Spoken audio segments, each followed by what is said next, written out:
रूस यूक्रेन युद्ध के ताजा हालात पर प्रधानमंत्री नरेंद्र मोदी ने हाई लेवल मीटिंग की। विदेश सचिव और विदेश मंत्रालय के अफसरों से ताजा हालात की जानकारी ली।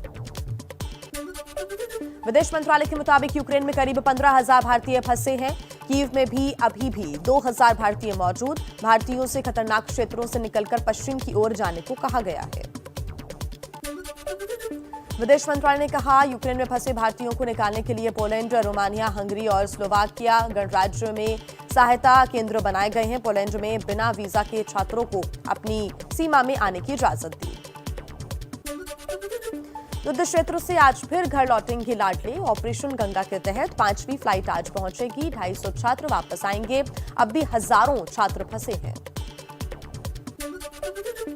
यूक्रेन में फंसे भारतीयों को निकालने के लिए ऑपरेशन गंगा जारी। 198 भारतीय छात्र दिल्ली पहुंचे। अब तक करीब 1,000 भारतीय निकाले गए हैं। विदेश मंत्रालय ने फंसे भारतीयों की मदद के लिए ट्विटर अकाउंट @OPGanga बनाया है। रिलैक्स फील हो रहा है, काफी अच्छा लग रहा है। इंडियन एम्बेसी ने काफी साथ दिया है और काफी अच्छे से रोमानिया बॉर्डर पे भी ट्रीट किया गया था। प्रॉपर अमाउंट ऑफ फूड्स वगैरह सब सप्लाई किया गया है and thank you so much. तो वहाँ की कंडीशन को देख के हमने सोचा कि अब हमें निकल जाना चाहिए, क्योंकि हो सकता है तो वो इवानों की तरफ भी पेनिट्रेट कर सकते हैं। इस वजह से हमने सोचा कि अब हमें निकल जाना चाहिए। मणिपुर विधानसभा चुनाव के पहले चरण का आज मतदान। 6 जिलों की 38 विधानसभा सीटों पर डाले जाएंगे वोट। मैदान में 15 महिलाओं समेत 173 उम्मीदवार। करीब 12.25 लाख मतदाता करेंगे किस्मत का फैसला। यूपी चुनाव प्रचार में दिग्गज दिखाएंगे दम। पीएम मोदी की बलिया, महाराजगंज और कुशीनगर में रैलियां, तो अमित शाह की 4 जनसभाएं।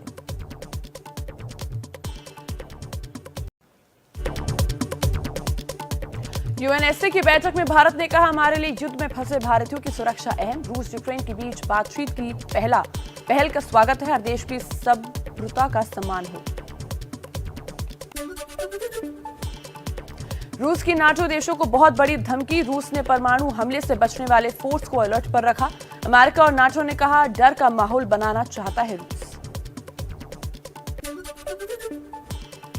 यूक्रेन से युद्ध के बीच रूस के राष्ट्रपति पुतिन ने रक्षा मंत्री और सुरक्षा बलों के चीफ से मुलाकात की। राष्ट्रीय अंतरिक्ष केंद्र के निर्माण स्थल का भी दौरा किया। बेलारूस बॉर्डर पर होगी रूस यूक्रेन की बैठक। दोनों देशों के प्रतिनिधिमंडल बेलारूस पहुंचे, लेकिन रूस का दावा, यूक्रेन का डेलीगेशन नहीं पहुंचा। रूस से बातचीत से पहले यूक्रेन की हुंकार, कहा ना तो सरेंडर करेंगे, ना ही 1 इंच जमीन छोड़ेंगे। बेलारूस के राष्ट्रपति से बातचीत के बाद ज़ेलेंस्की का बयान। बेलारूस के राष्ट्रपति ने भरोसा दिया है कि उनकी सीमा से हेलीकॉप्टर, मिसाइल और सेना नहीं घुसेगी। रूस को लेकर अमेरिका का बड़ा दावा, कहा रूस के 2,000 नौसैनिक यूक्रेन के दक्षिण पूर्व मैरियोपोल की तरफ बढ़ रहे हैं। यूक्रेन संकट को लेकर अमेरिकी विदेश मंत्री एंटनी ब्लिंकन ने ग्रीस के विदेश मंत्री से बात की। यूक्रेन रूस जंग पर ब्रिटेन का बड़ा बयान, कहा बातचीत से पहले यूक्रेन से अपनी सेना हटाए रूस, बातचीत से पहले ही पीछे हटे रूस। ऑस्ट्रेलिया के पीएम स्कॉट मॉरिसन ने कहा, यूक्रेन पर हमले की रूस को भारी कीमत चुकानी पड़ेगी। हम यूक्रेन के नागरिकों की सुरक्षा की प्रार्थना करते हैं। रूस के खिलाफ यूक्रेन की मदद के लिए आगे आया बेल्जियम। यूक्रेन को 3,000 मशीगन और 200 एंटी टैंक ग्रेनेड लॉन्चर देने का फैसला। रूस यूक्रेन युद्ध का चौथा दिन। यूक्रेन की राजधानी कीव में थोड़ी देर बाद बज रहा वॉर सायरन। लोगों से शेल्टर्स में जाने की अपील। मेयर का बयान, रूस की सेना ने कीव को चारों तरफ से घेर रखा है। रूसी मीडिया का यूक्रेन पर बहुत बड़ा आरोप, कहा यूक्रेन ने कीव के बाहर रूसी सैनिकों पर रायनिक हमला किया। प्रतिबंध फास्ट फोर्स का इस्तेमाल हुआ है। यूक्रेन के सेना प्रमुख का बहुत बड़ा दावा, कहा चेरनीहिव में रूसी सेना ने समर्पण किया है और रूसी सैनिक सरेंडर के लिए तैयार। यूक्रेन का दावा, जंग में अब तक रूस के 4,300 सैनिक मारे गए। 146 टैंक, 26 हेलीकॉप्टर, 38 गाड़ियां नष्ट करने का भी दावा।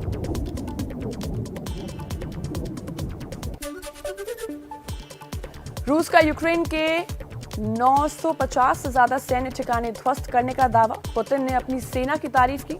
रूस ने पहली बार अपने सैनिकों के मरने की बात कबूली। कहा, हमारे कई सैनिक मारे गए और कई घायल हुए हैं। रूसी सेना का बहुत बड़ा दावा। कहा, यूक्रेन के 471 जवान हिरासत के लिए गए। यूक्रेन के लुहानस्क प्रांत में कई जवान ने सरेंडर भी किया। यूक्रेन का बहुत बड़ा दावा। रूस की बीयू के मिसाइल सिस्टम को तबाह करने का दावा। यूक्रेन का दावा। रूस ने कीव में उसके न्यूक्लियर वेस्ट फैसिलिटी भंडार पर मिसाइल से हमला किया। हालांकि इनसे अभी रेडियो एक्टिव रिसाव का खतरा नहीं है।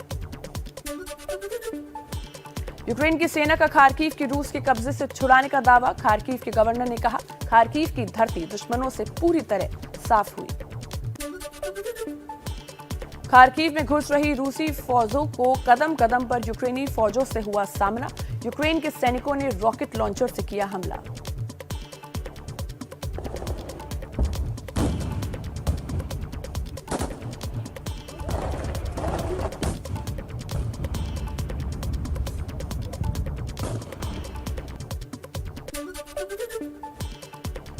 यूक्रेन की राजधानी कीव के करीब बूचा शहर में रूसी सेना ने इमारत पर किया हमला। यूक्रेन की मीडिया का दावा, तोप से हुआ हमला। यूक्रेन की राजधानी कीव से सटे शहर इरपिन में जोरदार धमाका। धमाके की तस्वीर कैमरे में कैद हुई।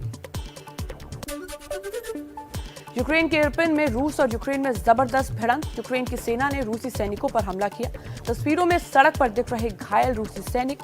यूक्रेन की मीडिया ने जारी किया वीडियो। और आइए नजर डाल लेते हैं कुछ और अहम खबरों पर फटाफट अंदाज में। कीव में रूस और यूक्रेन की सेना के बीच भारी गोलाबारी। यूक्रेन की सेना ने कीव के बाहरी इलाके में पुल को उड़ाया। बुका और इरपिन इलाके में पुल को उड़ा दिया गया।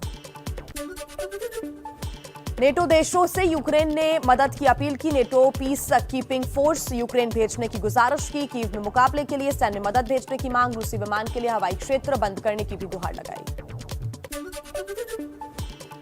यूक्रेन के दूसरे सबसे बड़े शहर खार्किव में हमले के बाद लोग बेहाल। बम शेल्टर में शिफ्ट किया गया बच्चों का अस्पताल। रूसी हमले के बीच यूक्रेनी नागरिकों में दिखा देशभक्ति का जज्बा। एक ब्लड बैंक में रोजाना करीब 350 लोग रक्तदान करने आ रहे हैं। यूक्रेन में जंग में घायल लोगों की मदद के लिए आगे आए आम नागरिक। फर्स्ट एड का सामान जुटाने में लगे हैं लोग। घायलों की मदद के लिए तैयारी का वीडियो भी सामने आया। रूस ने 4 देशों के लिए अपना एयर स्पेस बंद किया। लिथुआनिया, लातविया के लिए रूस का हवाई रास्ता बंद। एस्टोनिया, स्लोवेनिया के लिए भी रूस ने हवाई क्षेत्र बंद किया। रूस यूक्रेन जंग के बीच अमेरिका और चीन में भी तनातनी बढ़ी। अमेरिका ने कहा, चीन रूस पर पाबंदियों का समर्थन नहीं कर रहा है। चीन का जवाब, पाबंदियों से समस्या का समाधान नहीं, यूएन से हल निकलना चाहिए।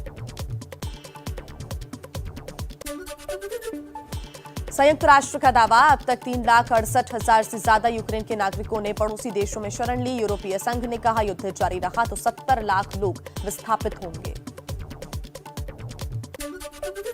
यूरोपीय संघ ने रूस के लिए अपना हवाई क्षेत्र बंद किया। रूस की सरकारी मीडिया पर भी लगाया बैन। कनाडा में भी रूसी विमानों के लिए एयर स्पेस बंद किया।